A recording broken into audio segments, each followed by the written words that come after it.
Sveiki visi, čia ir vėl Vytautas ir šiandieną aš padarysiu šiokią tokią apžvalgėlę ir ne visai eilinis įrenginys, prietaisas šiame video.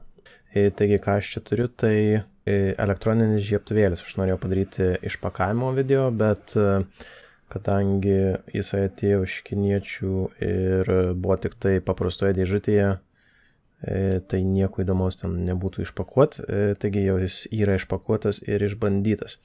Šis žiebtuvėlis yra pilnai elektroninis, taigi jame yra baterija. Matome, čia pačioje turime USB portą ir daugiau nieko kaip ir nėra. Turime vieną mygtuką. Ir dabar jeigu aš šitą USB portą pajungčiau prie kompiuterio, mes galime pakrauti šį žiebtuvėlį. Taigi matome, užsidega mėlyna lemputė ir jisai kraunasi. Kiek ta baterija galioja, aš nežinau, nes nelabai dažnai ir naudoju šį žiebtuvėlį. Na ką, ir dabar pažiūrėkime pačią liepsną kabutėse.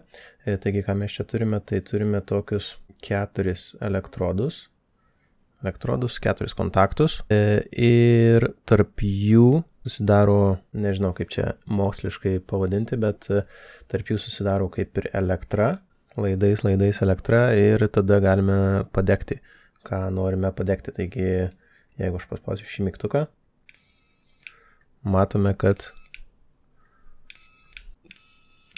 turime X-ą, kaip iš X-menų kokių. Taip pat šis žiebtuvėlis skleidžia tikrai nemalonų ausiai garsą, taigi vienintelis minusas yra nemalonus garsas, o šiaip tai tikrai gan kietas įrenginys, su kurio galime padegti daiktus. Taigi, pabandykime ką nors padegti. Jisai atrodo kaip teizeris, galime ką nors išgąsdinti. Tik čia. Bet nutrenkti elektrą nieko neišeis, bet nudeginti tikrai. Taigi turiu aš sticky note ir dabar pabandykime jį padegti.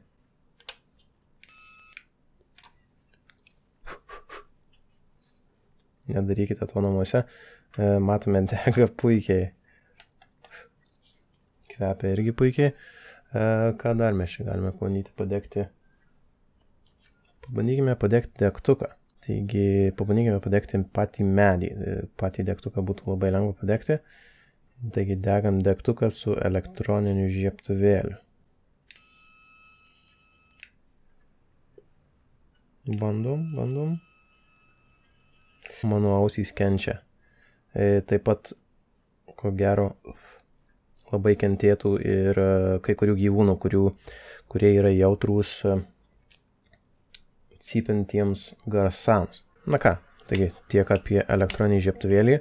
Ne kiekvienam jis yra gan didelis ir gan sunkokas, nes šis būtent yra metalinis.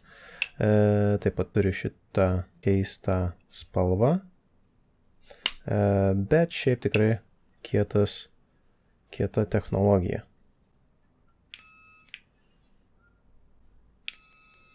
Galime ką nors išgąsdinti, kad aš turiu teizerį.